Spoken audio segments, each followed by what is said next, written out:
नमस्कार, अमर उजाला.com पर आपका स्वागत है। आपके साथ मैं हूं आदर्श झा। देखिए, 23 तारीख को नतीजे आ जाएंगे विधानसभा चुनावों की ओर। सबकी नजरें महाराष्ट्र, झारखंड सहित उत्तर प्रदेश के उपचुनावों पर भी लगी हुई है। लेकिन महाराष्ट्र से दिन भर जो खबरें आती रही वो थोड़ा चौंकाने वाली रही कि आखिर पॉलिटिकल पार्टियों में इतना डर, इतनी दहशत क्यों दिख रही है। महायुति एक तरफ है, दूसरी तरफ एमवीए है और लगातार दावे ये हो रहे हैं कि भाई आरोप प्रत्यारोप शुरू हो गया है, हेलीकॉप्टर बुक हो रहे हैं, रिजॉर्ट्स बुक हो रहे हैं। क्यों?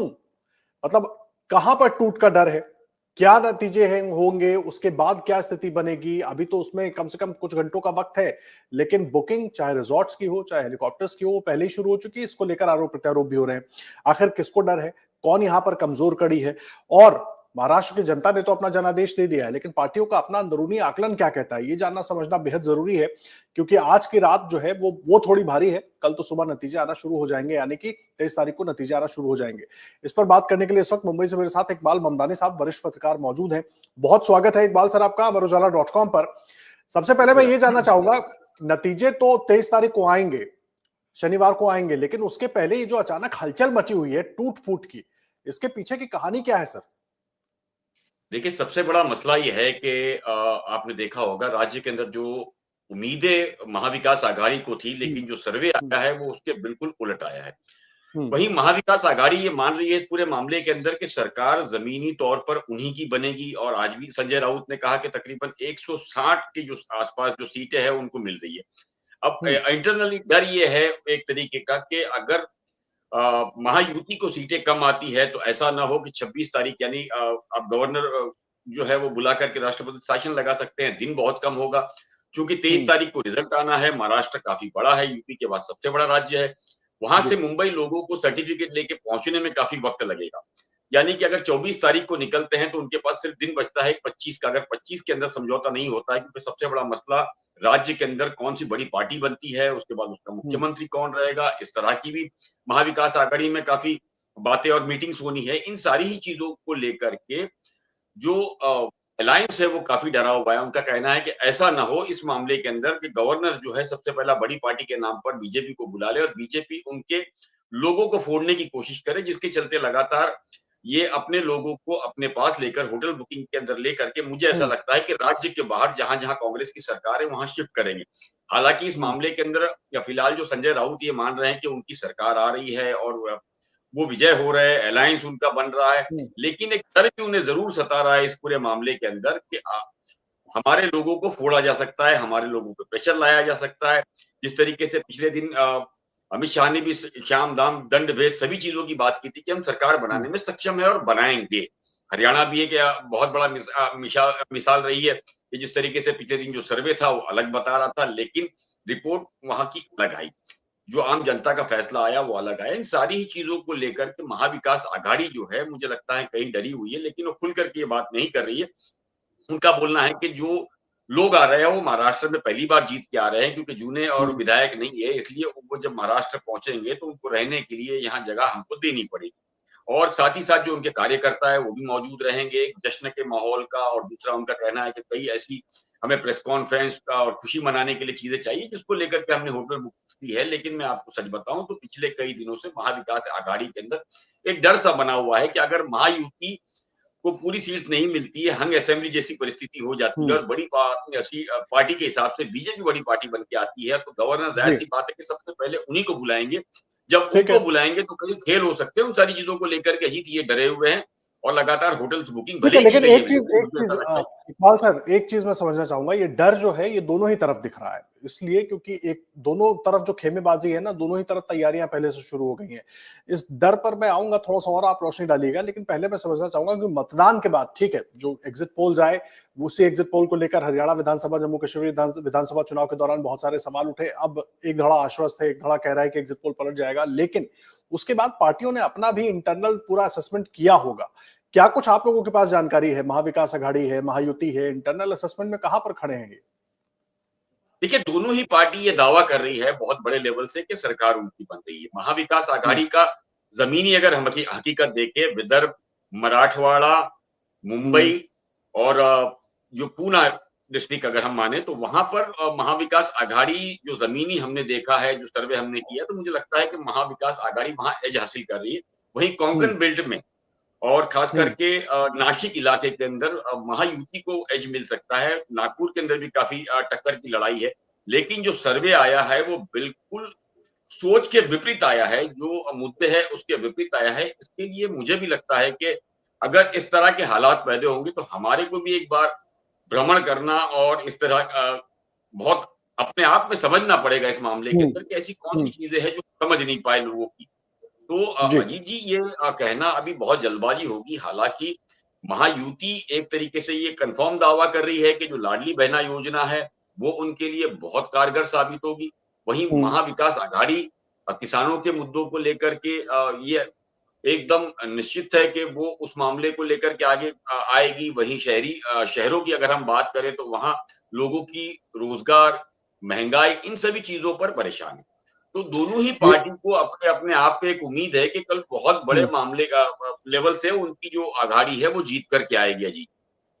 ठीक है, ये देखिए बड़ी महत्वपूर्ण बात आप कह रहे हैं, क्योंकि हम मुद्दों पर बात कर रहे हैं, क्या होगा सबके अपने अपने दावे हैं। लेकिन मुझे एक बात बताइए, अगर एमवीए जीतता है महाराष्ट्र की पॉलिटिक्स के हिसाब से, क्योंकि ग्राउंड पर लगातार और सालों से महाराष्ट्र की पॉलिटिक्स को आप लोग करीब से देखते रहे हैं, एमवीए की जीत होती है तो उसके मायने किस तरीके से निकाले जाएंगे, और महायुति की वापसी हो जाती है उसके मायने कैसे निकाले जाएंगे। और ये जो नैरेटिव बनाने की कोशिश हुई, हालांकि एमवीए उस तरह का इस बार पैन महाराष्ट्र नैरेटिव उस तरह का क्रिएट नहीं कर पाया, लेकिन बीजेपी और तमाम नेताओं की तरफ, खास करके योगी आदित्यनाथ की तरफ से कोशिश हुई, बटेंगे तो कटेंगे, एक है तो सेफ रहेंगे। क्या ये फैक्टर भी कहीं काम कर रहा है?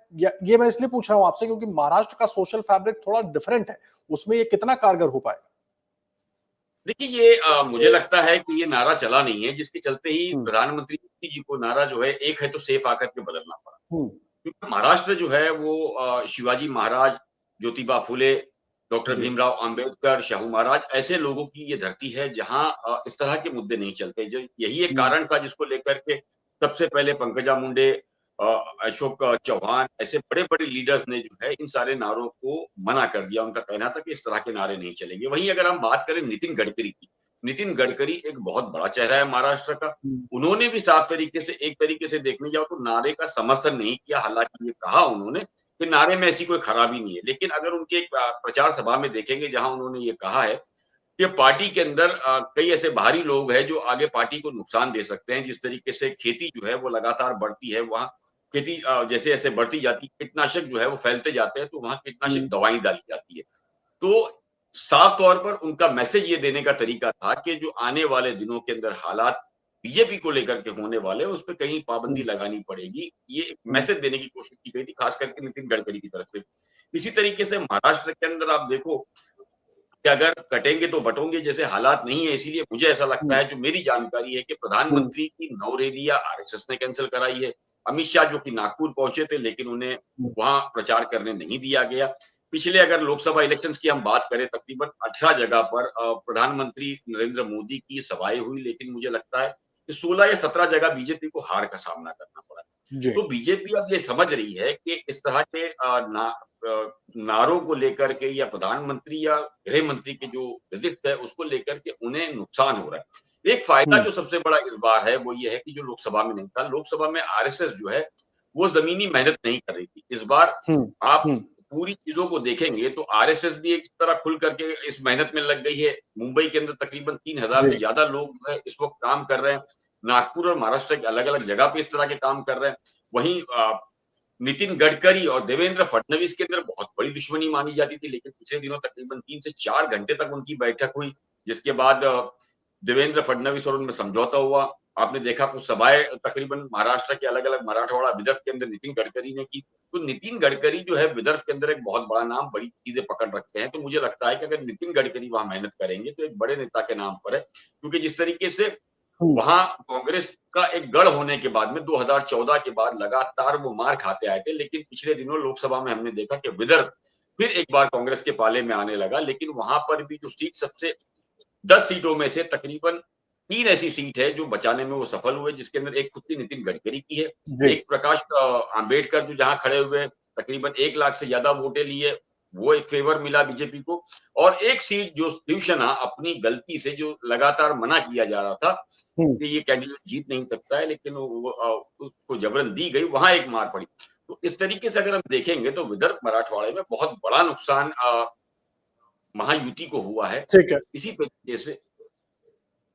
ठीक है, लेकिन देखिए एक चीज बड़ी अहम बात आप बता रहे हैं, मैं एक चीज समझना चाह रहा हूं, अगर थोड़ा सा मैं इसको समझने की कोशिश करूं, एमबीए की जीत के मायने और महायुति की जीत के मायने, क्योंकि मुद्दे, नैरेटिव और लोकसभा के बाद जो एक माहौल बनाया गया, खास करके लोकसभा के परिणामों के मद्देनजर जो माहौल बनाया गया, उसके लिहाज से अगर इसको देखने समझने की कोशिश करें तो किस तरीके से देख रहे हैं आप? अगर एमबीए की जीत होती है, उनका धड़ा मजबूत दिखता है, तो महाराष्ट्र के लिए मायने क्या होंगे, और महायुति वापस आती है तो मायने क्या होंगे?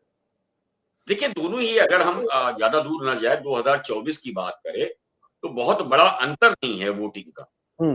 परसेंटेज ऑफ वोटिंग जो है तकरीबन 1 कुछ रेशियो है, तो ये जी। कहना अभी बहुत जल्दबाजी होगी इस पूरे मामले के अंदर। तकरीबन 150 से ज़्यादा जगह पर महाविकास आघाड़ी का दावा था कि लोकसभा इलेक्शंस में उनकी सीट से वो आगे हैं। वहीं हम्म। महायुति भी इस तरह के जो दावे कर रही कि कई जगह पर वो आगे थी। तो अब ये कहना बहुत ही जल्दबाजी होगी। महाराष्ट्र के अंदर जो है ना बहुत कांटे की टक्कर है। कोई इस बारे में आज समझ नहीं पा रहा है। सर्वे भले ही कुछ भी कहते हो, लेकिन ज़मीनी हकीकत अजीत जी काफ़ी अलग है यहाँ पर। हर विधानसभा क्षेत्र के अपने अलग मुद्दे हैं, हर डिस्ट्रिक्ट के अपने अलग मुद्दे हैं, हर रीजन के अपने अलग मुद्दे हैं। देखिए महाराष्ट्र एक बहुत कन्फ्यूज़ स्थिति में है इस तरीके से। कोई भी सर्वे या कोई भी पॉलिटिकल पार्टी के खुद लीडर हो या पत्रकार हो, ये समझ नहीं पा रहे हैं। देखिए 288 तकरीबन सीट्स है, वहाँ हर जगह अपने-अपने अलग-अलग मुद्दे हैं। हर पार्टी के अंदर अपनी एक लड़ाई है। महायुति के अंदर खुलकर है, महाविकास आघाड़ी में कम है।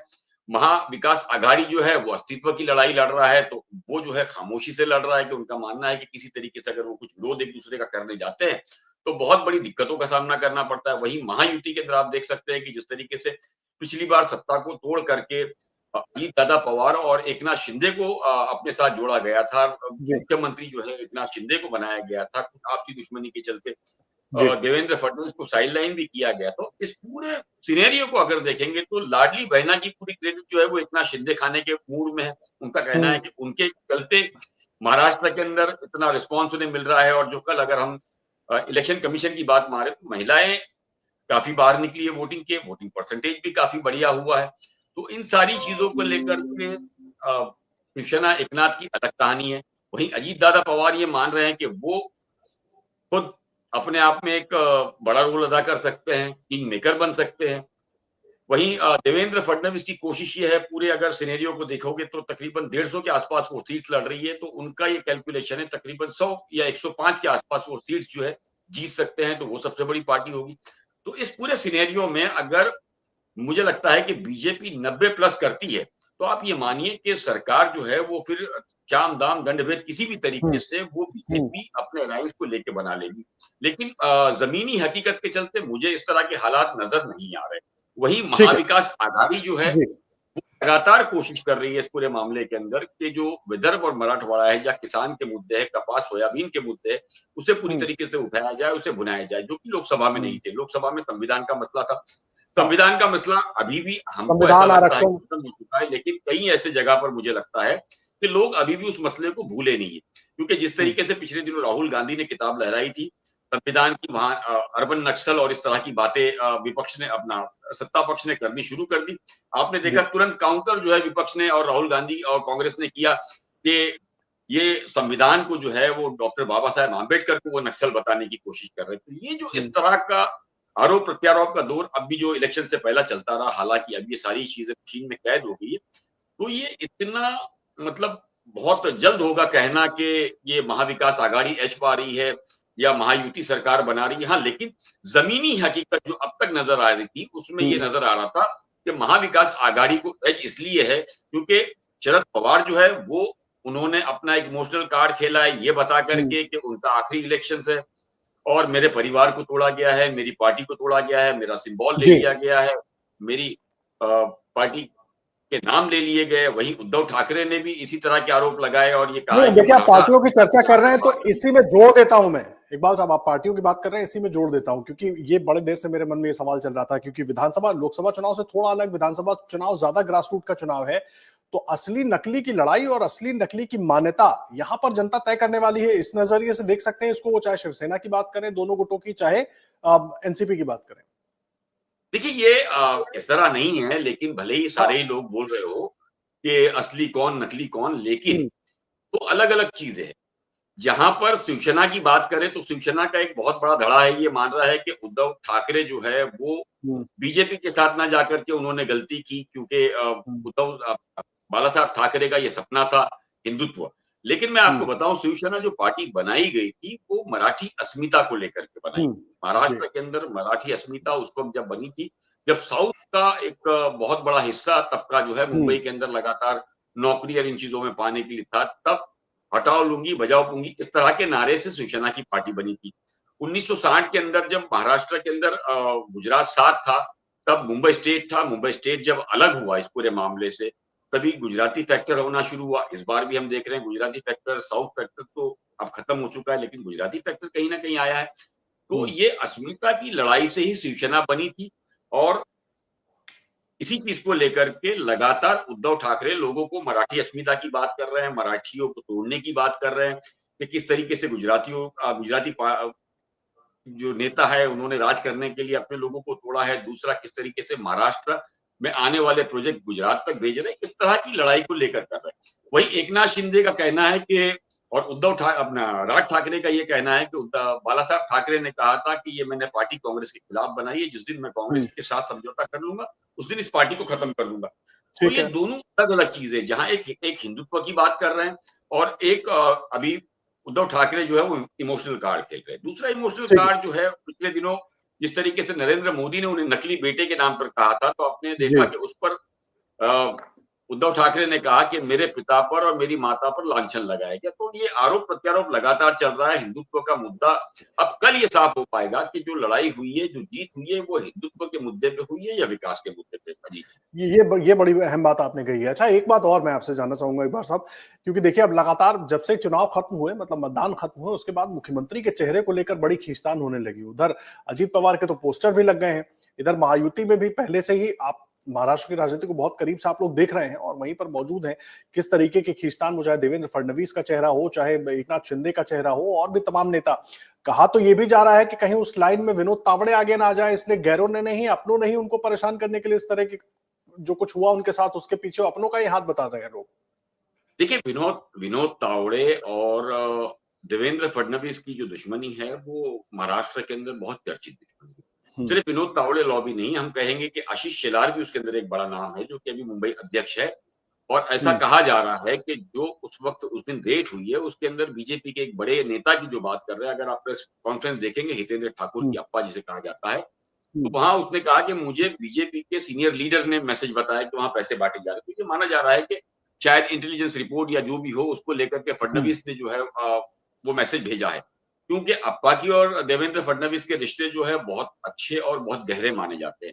तो इन हुँ, सारी चीज़ों को लेकर के ये भी माना जा रहा है। लेकिन मैं आपको बता दूँ उसका एक नुकसान भी शायद हो सकता है, क्योंकि आशीष और विनोद तावड़े हुँ, आशीष शेलार और विनोद तावड़े जो है वो मराठा लॉबी और मराठा माने जाते हैं। मराठा आंदोलन लगातार चल रहा था। मराठा चेहरे के जी, अंदर ये माने जाते हैं। देवेंद्र फडणवीस ब्राह्मण चेहरे के नाम पर माने जाते हैं। हुँ, इलेक्शन के एक दिन पहला इस तरह की चीज़ें होना, कहीं मुझे लगता है कि कल आने वाले रिज़ल्ट के अंदर ऐसा ना हो कि उसका नुकसान बीजेपी को उठाना पड़े।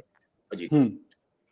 ठीक है, ये बड़ी अहम बात आप कह रहे हैं। एक आखिरी सवाल आपसे इकबाल साहब, देखिए मैं ये नहीं कह रहा कि कोई नंबर आप हमें बताइए, लेकिन लगातार महाराष्ट्र चुनाव ग्राउंड ज़ीरो पर आप लोग देखते रहे हैं। पलड़ा किसका भारी दिख रहा है या क्या लग रहा है कि कौन किसी का एज है या वाक़ई कांटे की टक्कर है और लास्ट तक हमें इंतज़ार करना होगा? देखिए, मुझे ऐसा लगता है कि महाविकास आघाड़ी को एज है, लेकिन इतना हुँ, आसान भी नहीं कि वो सरकार बना लेगी। हुँ, महायुति के लिए भी है। महाविकास आघाड़ी के लिए जिस तरीके से राहुल गांधी, शरद पवार और उद्धव ठाकरे जो हुँ, भीड़ जमा करने में लगातार कामयाब हुए, जो मुद्दे उठाने में कामयाब हुए, हुँ, उनके पास लीडरशिप भी मौजूद थी, मुद्दे भी मौजूद थे और नारे भी मौजूद थे। वहीं युति के अंदर जो है लीडरशिप की कमी नज़र आई।